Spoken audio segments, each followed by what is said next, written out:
Et le dimanche où l'on peut vendre ou acheter des produits qui ont déjà servi. Alors des chaînes hi-fi, des meubles, des canapés, du matériel électroménager.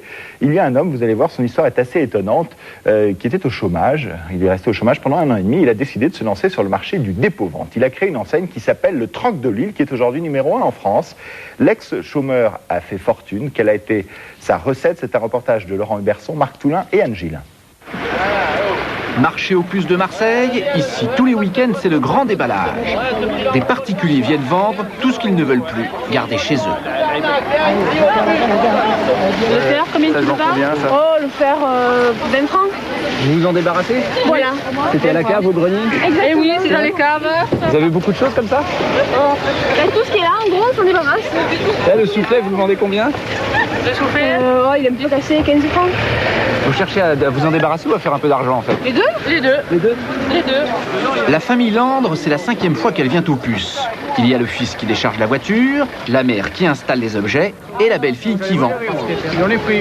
À chaque fois, ils gagnent environ 500 francs qu'ils mettent de côté pour leur congé. Résultat, on s'est payé 10 jours en Ardèche. c'est vrai? Eh oui. Et tout le monde a le droit de venir ici. Il suffit simplement de payer sa place pour la matinée. Je vous donne mon appareil. L'homme fort des puces, le voilà, Maurice Le Placier. C'est lui qui loue les emplacements. Aujourd'hui, c'est complet. 50 familles occupent la zone réservée aux particuliers. Vous nous avez pas fait payer la place ce matin. Vous arrivez pour payer. Cassez pas la tête. Vous avez 1,50 m en passade sur 3 mètres de profondeur. 1,50 m, ça fait d'où à où? Montrez-nous un peu. Pas tout à fait après toi, petite la voiture. Ça fait de là, voilà. Là, regardez. Ah oui, là, ça c'est 1,50 m. Près. D'accord. Et vous avez 3 mètres de profondeur, ça correspond à 3 de derrière. Et ça coûte combien Ça coûte 40 francs. 40 francs. Il y en a qui trouvent que c'est un peu cher, il y en a qui trouvent... Ça se négocie? Non, c'est les prix fermes. D'accord. Ce marché de l'occasion, il y en a déjà qui en font un petit business. Voici les shops de Toiti. Il achète ses réfrigérateurs et ses télévisions en particulier dès qu'ils arrivent à 6 h du matin et il les revend plus tard en empochant sa marge au passage. Combien de télés vous avez vendu aujourd'hui? J'ai 3 télés. 3 télés? Et une machine à laver, une cuisinière et un frigo. Ah bah c'est une bonne journée là, alors c'est bien? Ça va, ouais. Ça va? Ouais. Je suis sur une télé à 750 francs, celle-là, vous l'avez acheté combien par exemple? 600 francs. Donc vous gagnez 150 francs? Ça dépend, si on gagne 150 à 200 francs, c'est bon. C'est bien, ouais. bien sûr. Pour les particuliers comme pour les professionnels, midi, c'est maintenant l'heure des comptes. On a fait le calcul, on a dû faire entre 4 et 5, entre 4 et 500. Ah, vous êtes près de votre objectif? Voilà. C'est ça. Et là, on brade, là, quand on arrive à ce faire. Voilà, exactement. Là, c'est en gros toutes les 5 à 5 francs. Oui, c'est vrai que disons que l'avantage d'arriver en fin de marché pour les clients, c'est que bon, ils ont les choses à 5 francs, mais bon, il y a moins de choix. Donc c'est un peu à pile ou face. J'achète maintenant pour la semaine prochaine. Ah, d'accord. Ouais, maintenant tu tombes sur des affaires, midi, 2 h et tout. Il y a des gens qui liquident, tu vois. Alors vous allez acheter maintenant là? Oui, j'achète maintenant, après dimanche prochain, on les répare et tout. Dimanche prochain, on les vend. Allez, sortez les sous, c'est dimanche. Dis-moi la marionnette. Des vides-greniers comme celui-là, il y en avait une dizaine en 1970. On en compte désormais 18 000 chaque année. Mais aujourd'hui, le marché de l'occasion, ce n'est plus cela. De véritables professionnels ont investi ce secteur. Des grandes chaînes de magasins se sont ruées sur les produits de seconde main. L'une des plus anciennes, c'est la Trocante. Le principe est simple, vous déposez, nous vendons, vous encaissez. Et puis la concurrence s'est installée avec la caverne des particuliers et ses 40 boutiques. Autant d'enseignes qui se battent pour que vous veniez vider votre grenier chez elles. Mais le numéro 1, le voilà, Troc de Lille, des entrepôts comme celui-ci répartis à travers toute la France. Ce sont des dépôts-ventes.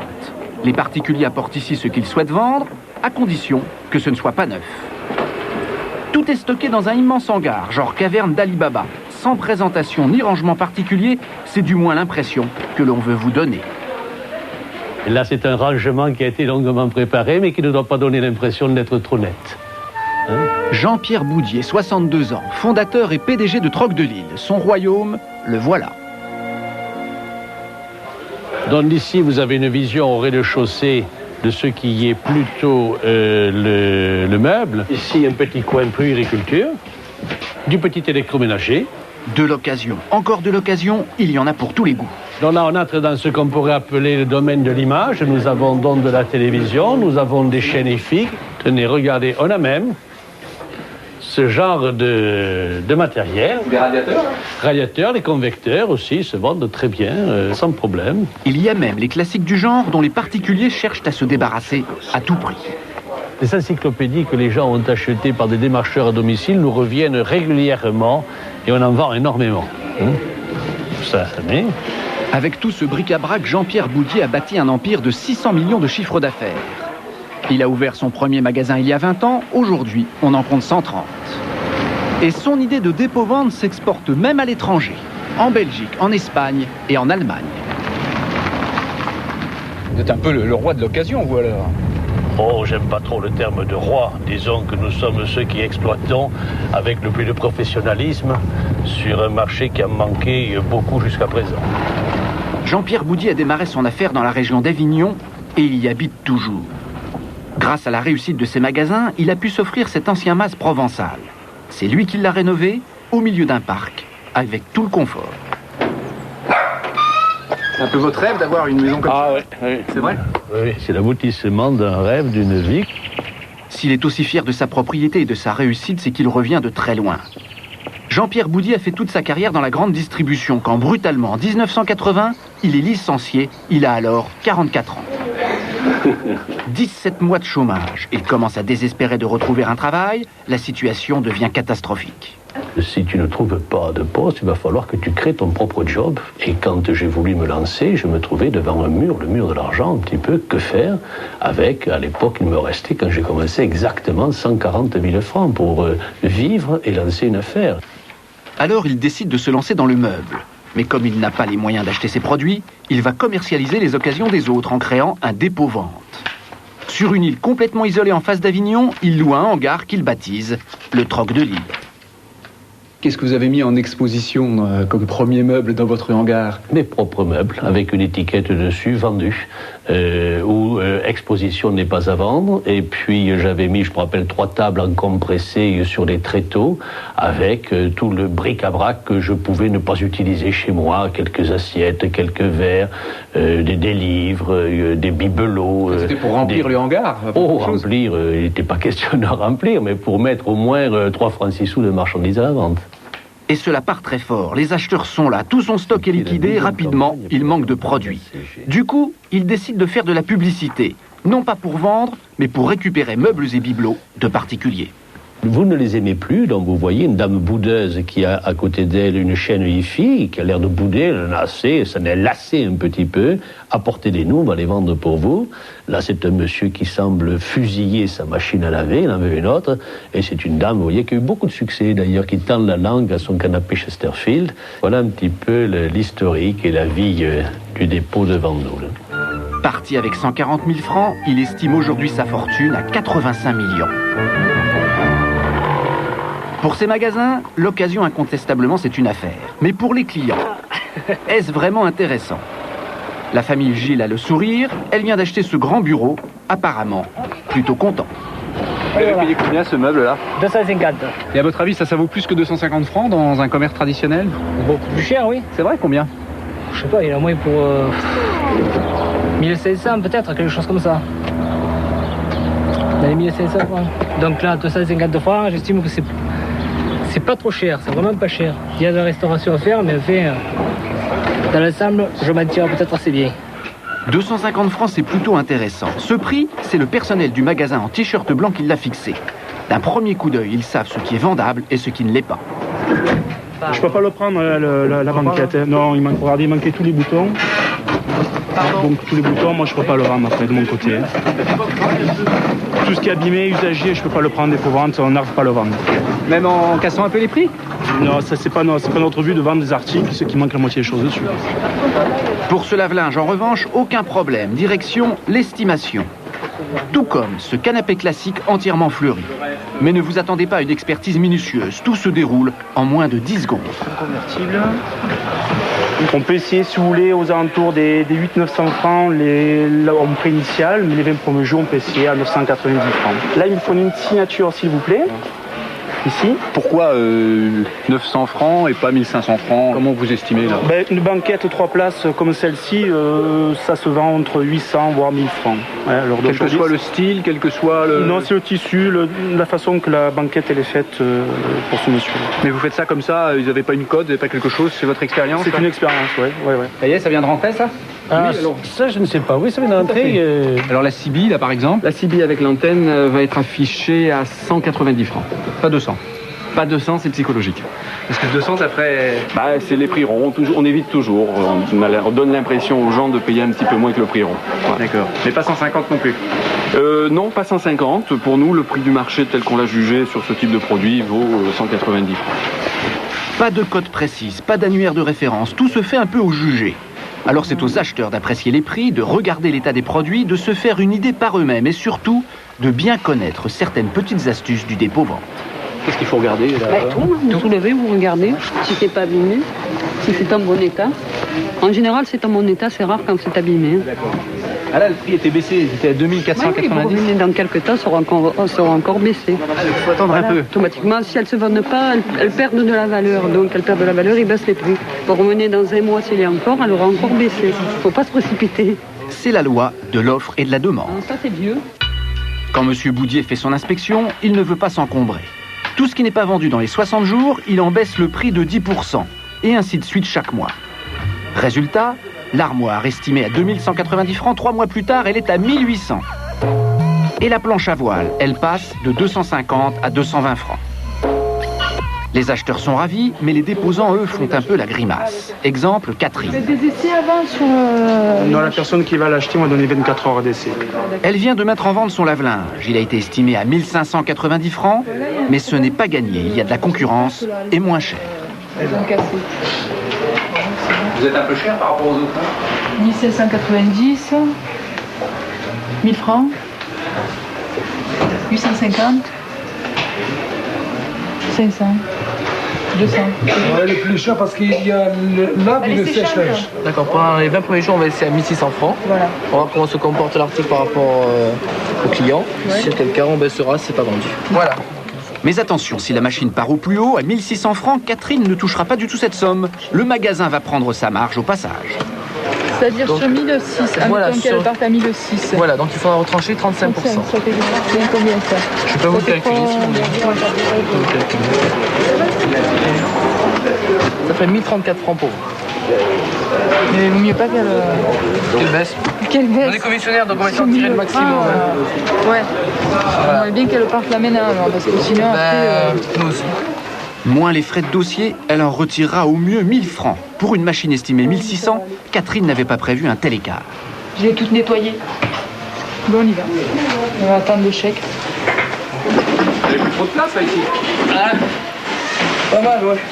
Pour être vendu vite, mieux vaut être bien placé, c'est essentiel. Mais attention, ce n'est pas le déposant qui place lui-même son produit. Ce lit en pièces détachées, par exemple, il va être rangé tout au fond de l'entrepôt, derrière un buffet plutôt massif. Mais au fond, comme ça va jamais se vendre. Là, les gens vont jamais aller là-bas. Si, parce que dès qu'on en vend un, on en remonte un, de suite après. Donc voilà. Donc là, je serais le vendeur. Moi, je trouve que c'est pas très bien placé là-bas. C'est pas très bien placé, mais on fait en fonction de la place. Mais si le prix est bien fixé, ça part assez rapidement. J'ai pas le droit de vous demander de le placer, moi, si c'était moi qui vendais ça. Je peux pas vous demander de le mettre devant. Non, pas vraiment, mais bon, faut décider. C'est en gros, oui. En gros, oui. Donc c'est par rapport à notre place. Hein. Donc là, il est présenté. En fait, il faut un peu chercher quand même. Hein. Ah, il faut fouiller, et comme dans tout ce... Dans cette partie curiosité, partie un petit peu brocante, eh bien, il y a le plaisir d'aller trouver, faire la découverte. Ils ont quand même l'art du commerce, hein, c'est-à-dire qu'ils font bouger. Hein. Ah, c'est le principe chinois, si on veut vous prendre quelque chose, on va le mettre là, puis là, puis là, puis là, puis un beau jour, il n'y est plus. Ah, donc ils font tourner le magasin, quoi. Ils font tourner les meubles. Moi, je trouve que ça bouge beaucoup et c'est intelligent parce que si vous arrivez dans un magasin en venant souvent, moi je viens assez souvent, si vous voyez toujours les mêmes choses aux mêmes endroits, vous n'êtes pas intéressé. Le désordre organisé, c'est une idée de M. Boudier.